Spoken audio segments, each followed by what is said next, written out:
बेटा हम question number 3.4 जो एक्सरसाइज आपकी एक्सरसाइज 3.4 उस एक्सरसाइज के अंदर बेटा एक्सरसाइज 3.4 जो है इसमें क्वेश्चन नंबर 1 to 40 जो आपको दे रखे मैट्रिक्स 2/2 के हैं। इन क्वेश्चंस के अंदर अगर किसी बच्चे में कोई प्रॉब्लम है तो बता देना, ठीक है। मैं इसमें से कुछ क्वेश्चन करवा देता हूँ, आपको एक छोटा मेथड और बता देता हूँ जो हम नेक्स्ट चैप्टर में पढ़ेंगे कि किसी मैट्रिक्स का हम इनवर्स निकाल सकते हैं या नहीं निकाल सकते। ये चीज़ हमें डायरेक्ट कैसे पता चलेगी। कोई मैट्रिक्स अगर हमें दे रखी हो और अगर हमें उसका इनवर्स निकालना हो डायरेक्ट, या ये बताना हो कि ये इनवर्स इसका निकलेगा या नहीं निकलेगा, तो हम डायरेक्ट कैसे बताएं। कोई मैट्रिक्स अगर 2/2 की है या 3/3 की है उसके लिए भी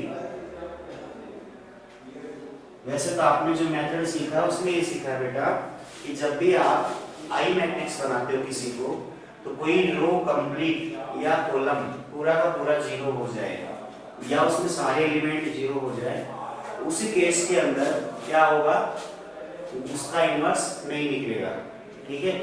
और एग्जांपल हम लेते हैं एग्जांपल 25, बेटा उसको समझना अच्छे से। एग्जांपल नंबर 25, एग्जांपल 25 में बेटा find p inverse if it exist p is equals to 10 -5 -2 and 1। बेटा ये आपके पास कोई मैट्रिक्स है, हमें इसका इनवर्स फाइंड करना है यदि पॉसिबल है तो क्या इसका इनवर्स पॉसिबल है, तो ये हम कैसे चेक करेंगे। देखते हैं बेटा इसका इनवर्स पॉसिबल है या नहीं। तो सबसे पहले तो इससे पहले वाला जो मेथड पढ़ा था उस मेथड से करके देखते हैं, जो मेथड इससे पहले पढ़ा उससे करके देखते हैं। और वो मेथड क्या था बेटा, उसमें हम क्या करते थे, a को i a के इक्वल मानते थे। a जो आपके पास मैट्रिक्स है इसको i a के इक्वल मानते थे। इतना करने के बाद बेटा a को हम रखते हैं ऐसे कैसे, इसमें 10 -5 -2 1 is equals to i। i आपका होता है 1 0 0 1 और a ऐसे कैसे। इतना हम करते हैं बेटा। इतना करने के बाद हम क्या करते हैं कि ये जो आपके पास मैट्रिक्स है LHS पार्ट में, इस मैट्रिक्स को हम बनाते हैं I मतलब आइडेंटिटी मैट्रिक्स। आइडेंटिटी मैट्रिक्स बनाने के लिए आपको इस एलिमेंट को जीरो करना पड़ेगा और इसको करना पड़ेगा। पहला एलिमेंट मान लेते हैं कि R1 में है, दूसरा किसमें R2 में है।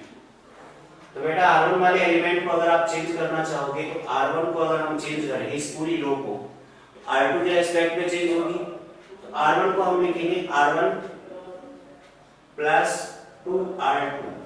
यहाँ से ऑटोमेटिकली ये क्या हो जाएगा, जीरो हो जाएगा। चलो चेंज करके देखते हैं। R1 का पहला एलिमेंट कौन है, 10 है। तो पहला एलिमेंट अगर 10 है और 10 को मुझे जीरो करना है तो यही प्रॉपर्टी लगानी पड़ेगी। और जब ये प्रॉपर्टी लगाएंगे बेटा तो क्या आएगा आपके पास, देखो ये 10 है, पहले R1 की वैल्यू प्लस 2 × R2। 10 के रेस्पेक्ट में R2 में कौन है, -5 तो यहाँ से बेटा रिजल्ट आएगा आपका 0। R1 का दूसरा एलिमेंट कौन है, -2। जब -2 को चेंज करेंगे हम, तो -2 को चेंज करने के लिए R1 की वैल्यू तो -2 ही है और R2 की वैल्यू तो 1, बेटा ये भी क्या आएगा, 0। इस तरह से आपके पास रो 1 कंप्लीट क्या आ गई, 0। अगर आपकी रो 1 कंप्लीट 0 आ गई या आप कॉलम चेंज करते हो तो पूरा कॉलम 0 आ जाए, उस केस में हम ये कहेंगे कि इस मैट्रिक्स का इनवर्स पॉसिबल नहीं है। इतना आप लोगों को समझ में आ गया होगा। जैसे आप इसको लिखोगे चेंज करके तो यहाँ से ये पूरा 0 आ जाएगा, -5 1 इधर कुछ चेंज करने पे आएगा और इधर ये आ जाएगा। ऐसा कुछ आएगा, ऐसा कुछ आएगा तो इसका मतलब यहाँ I नहीं बन पा रहा है। I नहीं बन पाएगा इसका मतलब इसका इनवर्स नहीं निकलेगा। अच्छा अब देखो बेटा, आप ये कहो कि सर क्या हर क्वेश्चन में ऐसे पूरी प्रॉपर्टी लगा के चेक करें कि इसका इन्वर्स पॉसिबल है या नहीं, कैसे पता करेंगे? तो इसके लिए छोटा सा आइडिया है, आप उस पर ध्यान दो।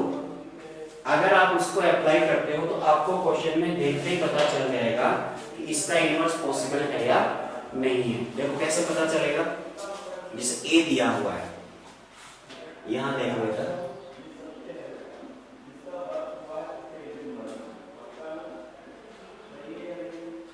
टेन माइनस टू -5 and 1, ये ए है। अब मुझे बताना है कि क्या इसका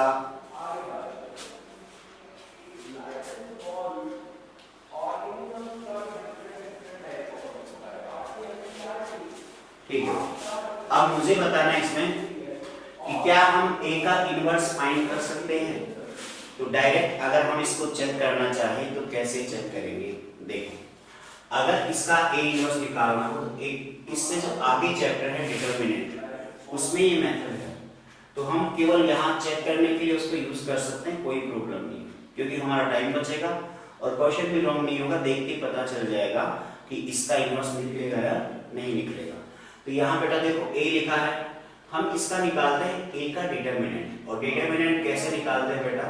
देखो, डिटरमिनेंट निकालने के लिए आपके पास यहाँ जो एलिमेंट होता है इसको इससे मल्टीप्लाई करते हैं, पहले इस एलिमेंट को क्रॉस मल्टीप्लाई, इसको इससे मल्टीप्लाई करते हैं, फिर माइनस इसको इससे मल्टीप्लाई, ये लिखते हैं डायरेक्ट। जैसे 10 को मल्टीप्लाई किया 1 से, जो भी आएगा माइनस,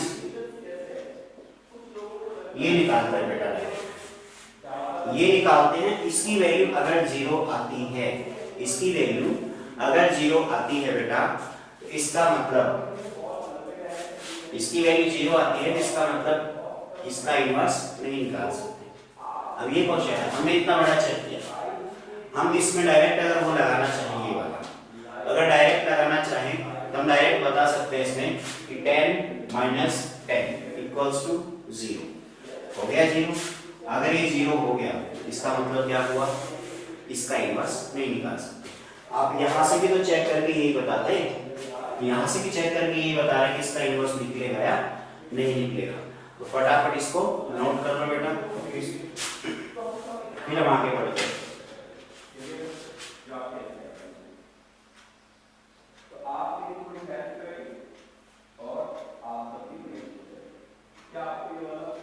नोट करते ही थम्स अप का रिप्लाई कर देना, डाउट हो तो हैंड रेज कर लेना।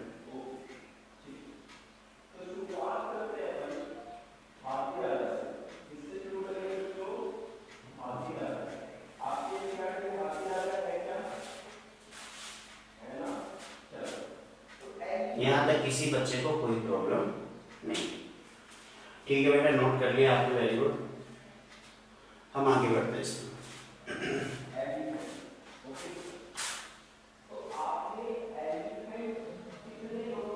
3.4 जो एक्सरसाइज में उसमें क्वेश्चन नंबर बोल रहा हूँ 1 से 14 तक। अगर वहाँ किसी बच्चे को कोई दिक्कत है तो एक बार हैंड रेज कर देना, क्वेश्चन नंबर बोलूँगा, क्वेश्चन नंबर के साथ ही हैंड रेज कर देना। क्वेश्चन नंबर 1, 2,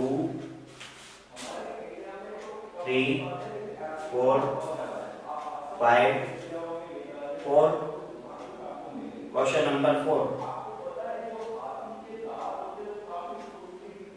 ठीक है बेटा। क्वेश्चन नंबर 4 की बात कर रहे हैं, 1, 2, 3 क्लियर है? क्वेश्चन नंबर 1, 2, 3 क्लियर है?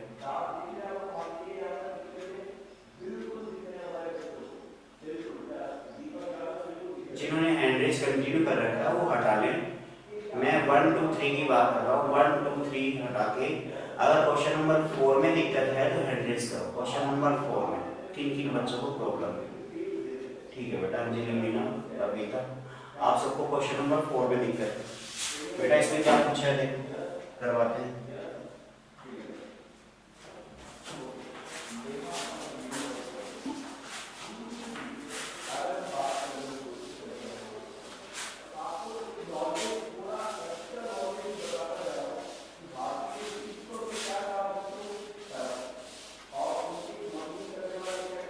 क्वेश्चन नंबर 4 है आपका 2 3 5 7।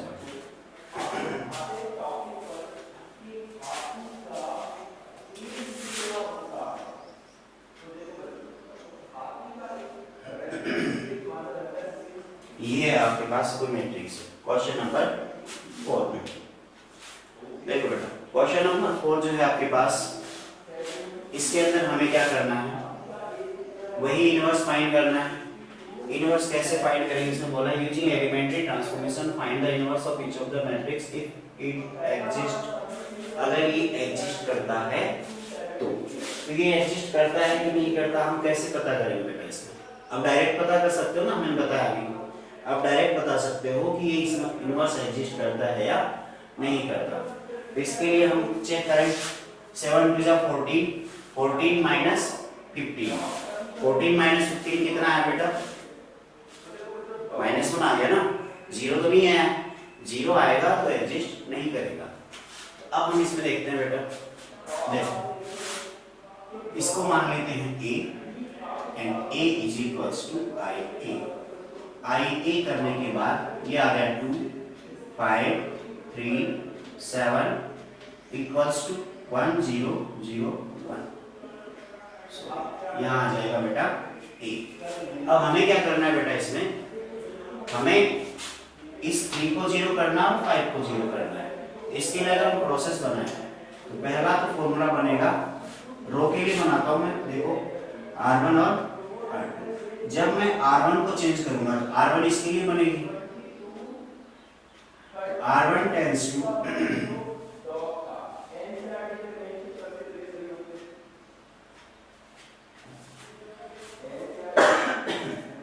समझ में आ गया होगा आपको, मैंने जो ट्रांसफॉर्मेशन बनाया है ये क्या है बेटा, अगर R1 को चेंज करना है तो R1 माइनस 3 R2 अपॉन 7। तो यहां से ये 0 होगा कि नहीं होगा? देखो बेटा इसके लिए कर रहे हैं तो 3 रखेंगे यहाँ पे, माइनस 3 इंटू R2, R2 है 7, 7 रखेंगे, 7 से 7 कट गया, माइनस का 3 बचेगा, 3 माइनस 3 क्या आएगा? 0 आएगा। तो यहाँ तक कोई दिक्कत नहीं आप लोगों को। अगर मैं सेकंड बनाता हूँ R2 के लिए, अच्छा तो R1 चेंज होगी फिर R2 के लिए बनाएंगे, पहले R1 चेंज होगी फिर R2 के लिए बनाएंगे। R1 को चेंज करते हैं, देखो R1 का पहला एलिमेंट है 2, उसे 2 को अगर हम चेंज करना चाहें तो ये आपके पास क्या आएगा, R1 माइनस 3/7 R2।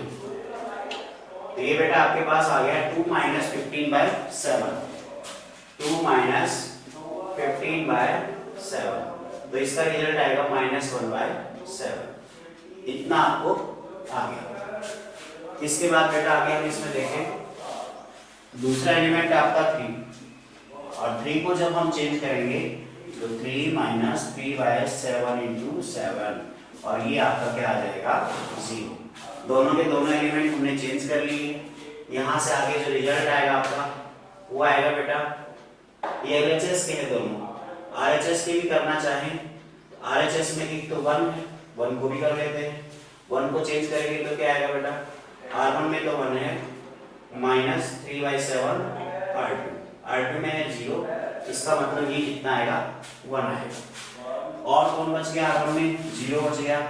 0 को भी अगर हम चेंज करें तो यहाँ से R1 में तो 0 ही है, माइनस 3/7 R2 क्या है आपका 1, तो यहाँ से 1, तो ये आ गया -3/7। इस तरह से मैंने R1 के सारे एलिमेंट चेंज कर दिए हैं, LHS वाले भी और RHS वाले भी।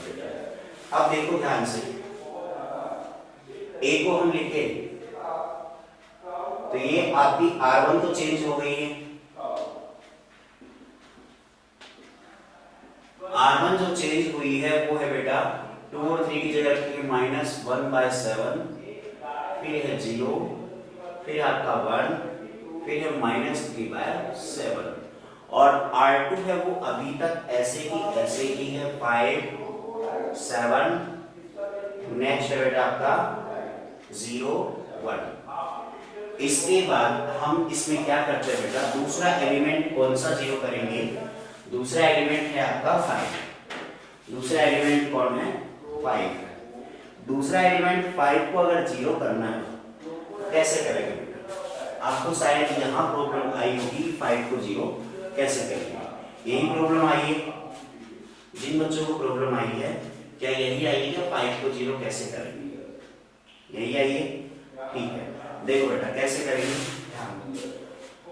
आपने जैसे मैंने ये बताया यहाँ से कुछ आपको हिंट लगा कि क्या करते हैं हम, कैसे करते हैं, कुछ अलग अलग नंबर आए तो क्या प्रोसेस लगाते हैं।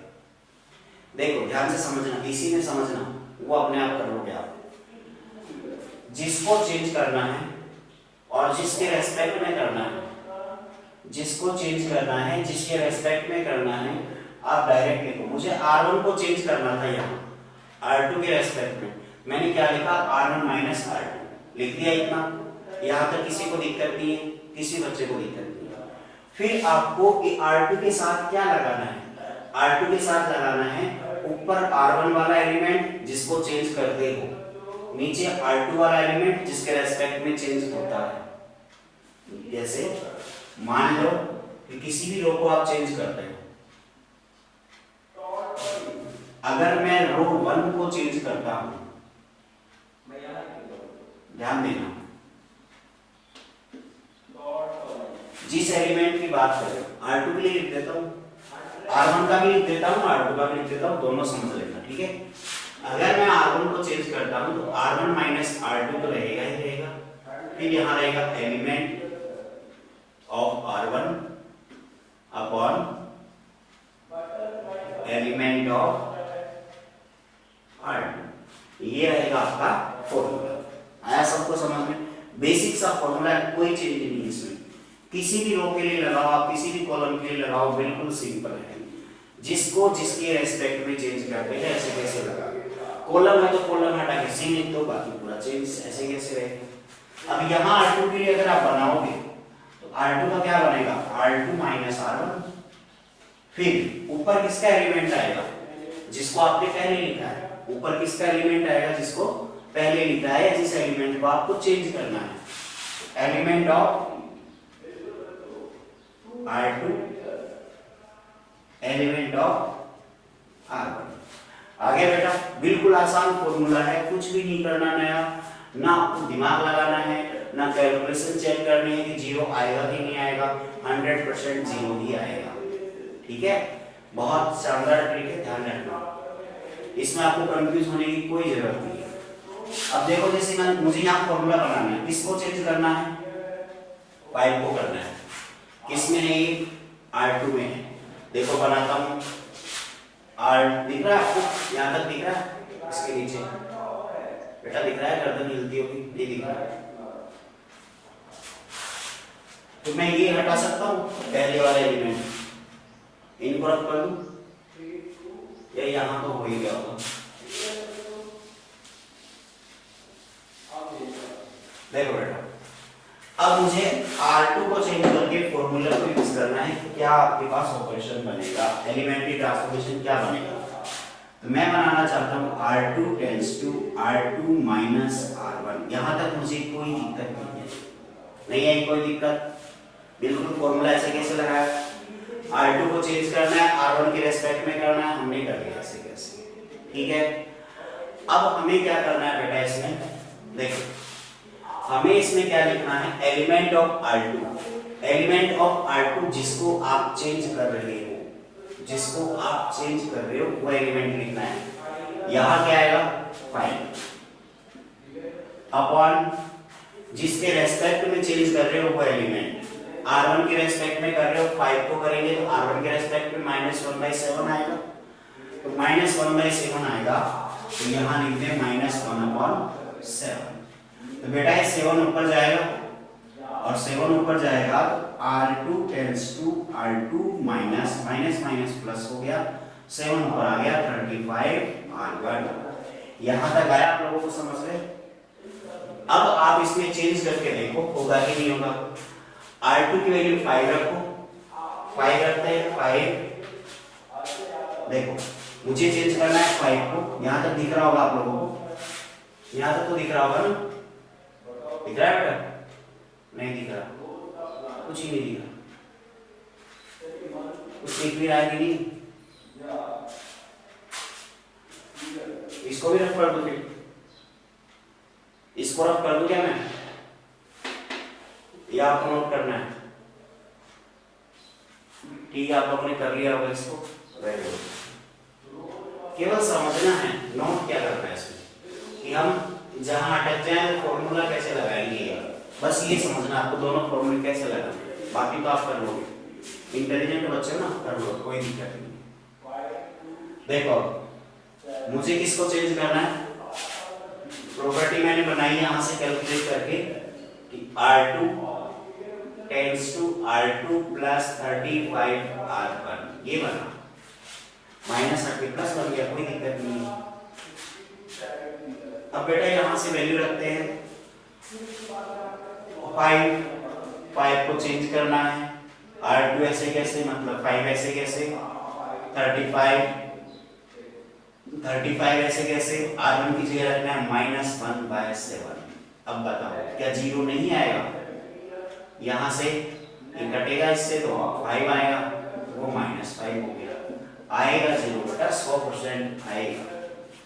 आपको कोई प्रॉब्लम नहीं होगी रो एलिमेंट्री ट्रांसफॉर्मेशन में, बस आप ये चीज ध्यान रखना, जिसको जिसके रेस्पेक्ट में चेंज करते हो डायरेक्ट लिख दो R1 - R2, उसके बाद दो एलिमेंट लिखने हैं, जो पहले लिखा है वो ऊपर, जो बाद में लिखा है वो नीचे, और कुछ नहीं करना।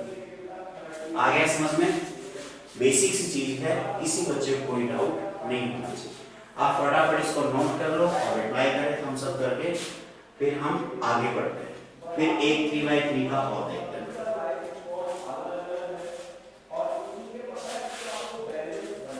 क्वेश्चन नंबर 1 से 14 के बीच में और कोई क्वेश्चन में दिक्कत हो तो आप बताओ, है किसी बच्चे को दिक्कत? दिक्कत है तो गर्दन तो हिलाओ।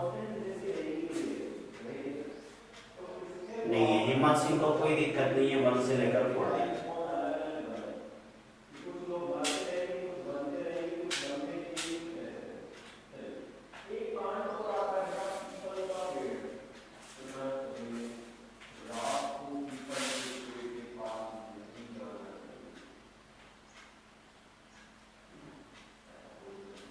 बेटा किसी बच्चे को कोई दिक्कत है 1 से लेकर 14 तक? किसी बच्चे को दिक्कत नहीं है? तो हम अब 3/3 का ट्राई करें। मैं स्टार्ट करता हूँ 3/3 की मैट्रिक्स, बिल्कुल बेसिक मेथड्स। अब आपको बिल्कुल अच्छे समझ में आएगा, क्योंकि स्टार्टिंग में नया था टॉपिक, तो आपको समझ में नहीं आया। अब हमने 2-4 क्वेश्चन कर लिए, कुछ इंपॉर्टेंट चीजें भी कवर कर ली, कि आगे क्वेश्चन में कोई नई चीज यूज नहीं करेंगे, यही चीजें बार बार रिपीट होंगी, बस मैट्रिक्स थोड़ी बड़ी हो जाएगी। अब देखो यहाँ आपको कितने एलिमेंट जीरो करने थे, दो एलिमेंट जीरो करने थे, आपको 2 बार ट्रांसफॉर्मेशन करना पड़ा, ये चीज ध्यान रखना बेटा। 2 एलिमेंट जीरो करने हैं तो 2 बार ट्रांसफॉर्मेशन करना पड़ा, लेकिन 3/3 में आपको 6 एलिमेंट जीरो करने पड़ेंगे, और जब आपको 6 एलिमेंट जीरो करने पड़ेंगे तो आपको 6 बार ट्रांसफॉर्मेशन करना पड़ेगा। इसीलिए मैंने आपको ये फॉर्मूला बताया है कि आप किसी ट्रांसफॉर्मेशन में गलती ना करो। फॉर्मूला ट्रांसफॉर्मेशन बनाते समय आपसे कोई गलती ना हो, तुरंत फॉर्मूला लगाया, ट्रांसफॉर्मेशन बनाया, सीधा आंसर। उसमें भी बहुत सारी चीजें आपको कैलकुलेशन कम हो जाएगी। देखो अगला क्वेश्चन करते हैं, फिर समझ में आएगा।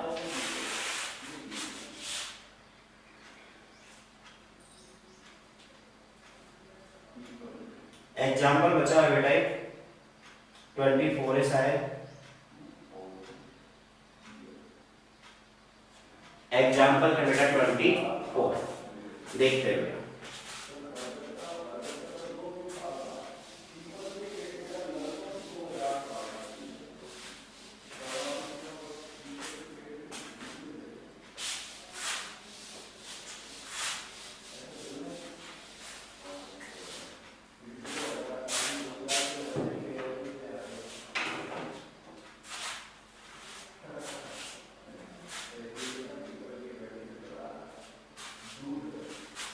देखो 24 में क्या है बेटा, obtain the inverse of the following matrix using elementary operation A is equals to, A आपके पास कोई मैट्रिक्स है 0 1 3 1 2 1 2 3 1, ये हमें इसको क्या करना है, इनवर्स निकालना है। इनवर्स कैसे निकालेंगे, या तो रो ट्रांसफॉर्मेशन या कॉलम ट्रांसफॉर्मेशन। ध्यान से समझना, बिल्कुल आसान है। सबसे पहले आपको ये कंफर्म होना चाहिए कि हमें कितने एलिमेंट जीरो करने हैं, कौन कौन से जीरो करने हैं। डायगोनल को छोड़ के सारे जीरो करने हैं। तो पहले मैं इसको लिख देता हूं कि a इज इक्वल टू आई ए लिखूंगा तो 0 1 3 1 2 1 2 3 1 a इज इक्वल टू आई बेटा आप 3/3 का ही लिखोगे। अब जब जरूरत होगी वैसा ही आई हम लिख लेंगे। यहां तक आपको कोई दिक्कत नहीं होगी। यहां तक क्लियर है, कोई प्रॉब्लम नहीं किसी बच्चे को। देखो बेटा अब देखो इसमें क्या करते हैं हम, इसके अंदर हम क्या करेंगे। अब जैसे आपके पास में सिंपल सा आई जो लिखा हुआ है ना, आई के अंदर सारी चीज लिखी हुई है कि आपको क्या करना है, इसको ये तो बनाना है। जो उधर वाला है एलएचएस वाला है उसको आई बनाना है। आई बनाने का मतलब ऐसा बनाना है। ऐसा बनाएंगे तो ये 0 होगा, ये 0 होगा, ये 3 0 ये ऊपर वाले 3 नीचे वाले 6 0 करने हैं। सबसे पहले अब ये कंफ्यूज होता है ना सर, यहाँ 0 आ गया तो क्या आ रहा है, ये अपने आप चला जाएगा। जब आप ट्रांसफॉर्मेशन करोगे तो चला जाएगा। ठीक है, देखिए सबसे पहले मैं इसको 0 करता हूँ। आपको फॉर्मूला याद है, अभी लिखवाया मैंने फॉर्मूला याद है ना, अभी लिखवाया मैंने। सबसे पहले इसको 0 करें, फिर इसको करेंगे, फिर इसको करेंगे। इनका ऑर्डर भी फिक्स रहेगा लगभग हर जगह। क्यों? क्योंकि ऑर्डर फिक्स इसलिए रखेंगे हम, एक बार अगर आपने किसी को 0 कर दिया तो ऐसा ना हो कि किसी दूसरे एलिमेंट को 0 करते वक्त जो 0 पहले आया था वो गायब हो जाए। पहले वाला चला गया, पहले वाले को ढूंढ कर लोगे। इसलिए जो 0 आ गया है एक बार उसको सेव रखना। ऐसे कैसे कि आप ये निकाल दिया आपने, ये निकाल रहे हो तो ये चला गया, फिर वापस इसको निकालोगे तो ये चला जाएगा, फिर ऐसे ही चलते रहेंगे। फिर ये ऐसा कहाँ बनेगा, ऐसा तो बनेगा ही नहीं।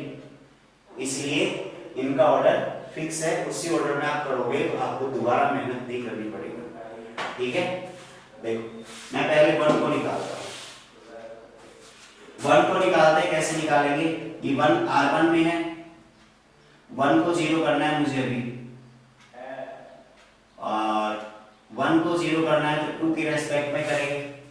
तो बेटा 2 की रेस्पेक्ट में करेंगे तो बताओ ये R2 में है।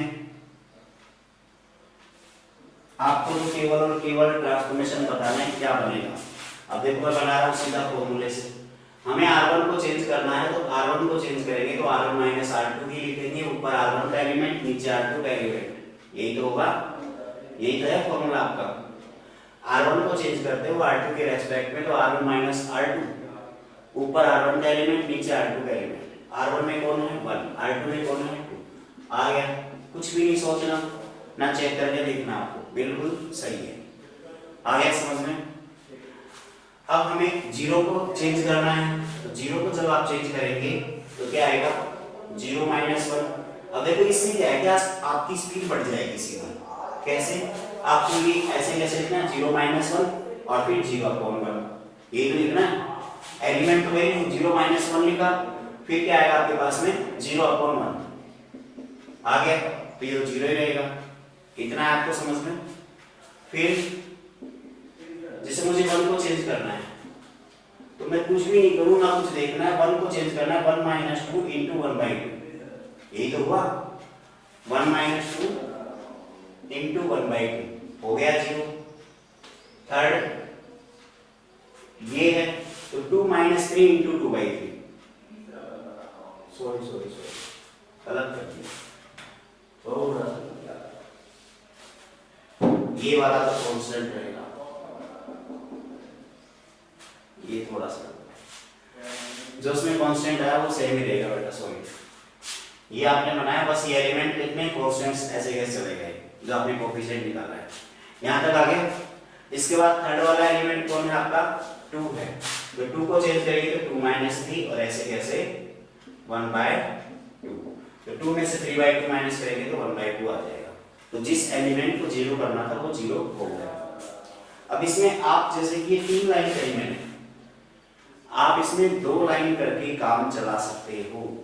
कैसे?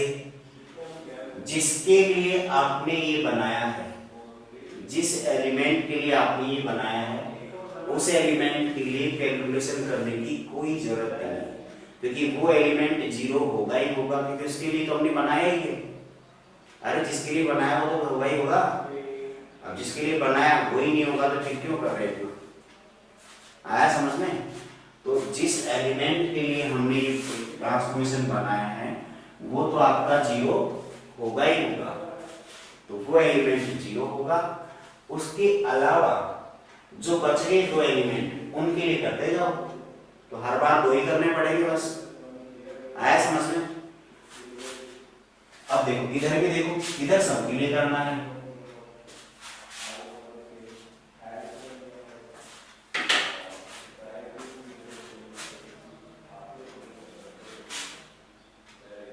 बेटा थोड़ा सा लेंथी है, ध्यान रखो।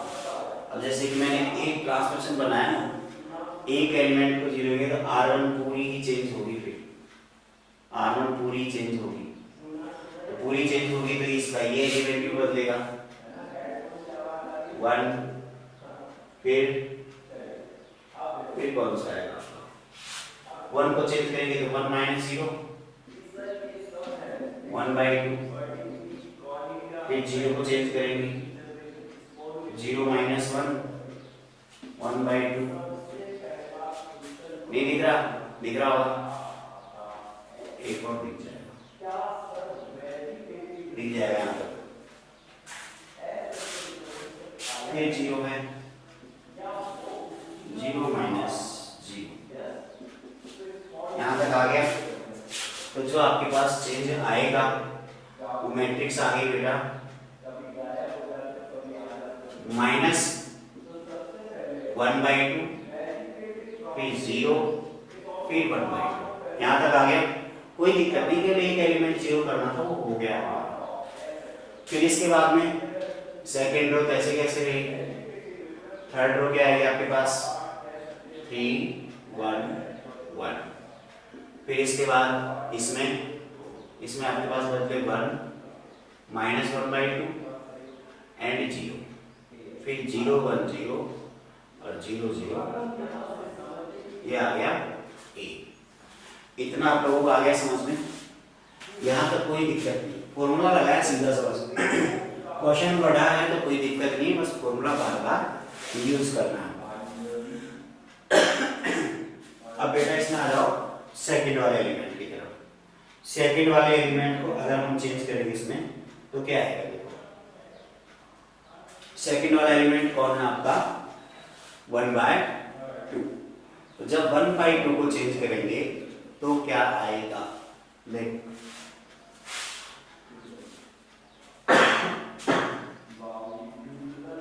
वो किस में है बेटा?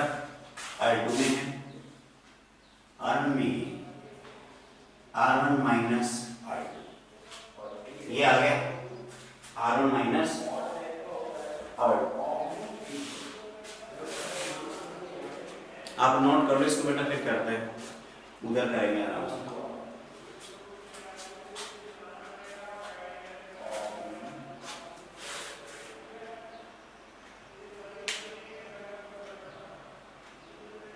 क्या है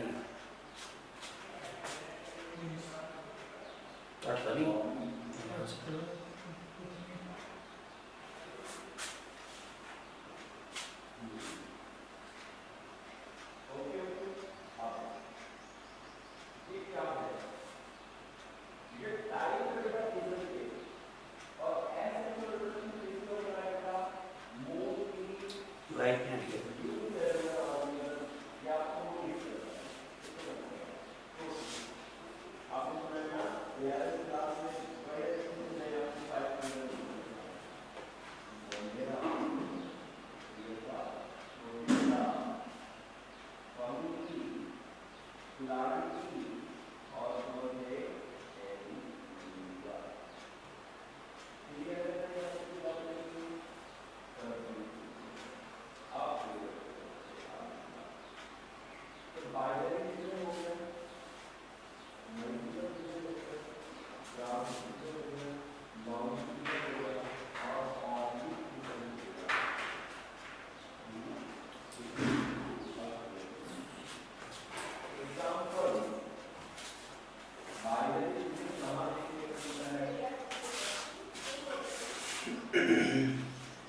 यहाँ तक समझ में आएगा बेटा आपको?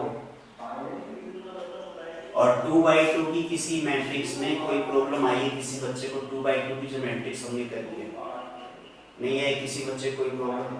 इसमें यही मेन है, इस मैट्रिक्स में लास्ट चल रहा है शायद, मिसलिनियस भी आपके हैं नहीं इसमें, तो इसमें सबसे इम्पोर्टेंट यही वाला पार्ट है बस।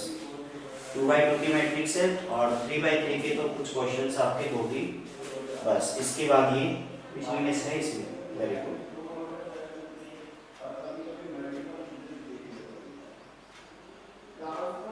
मिसलिनियस तो बिल्कुल आसान है, 10-5 क्वेश्चन ऑब्जेक्टिव है सारे के सारे। तो आप लोग जितने 2/2 के क्वेश्चन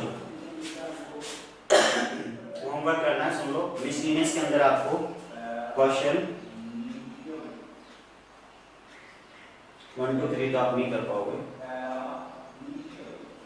क्वेश्चन नंबर 4 5 6 7 8 9 और 11 भी हो जाएगा, सारे जाएंगे बेटा, बिल्कुल सिंपल है। कहाँ से? क्वेश्चन नंबर 1 2 3 को छोड़ के।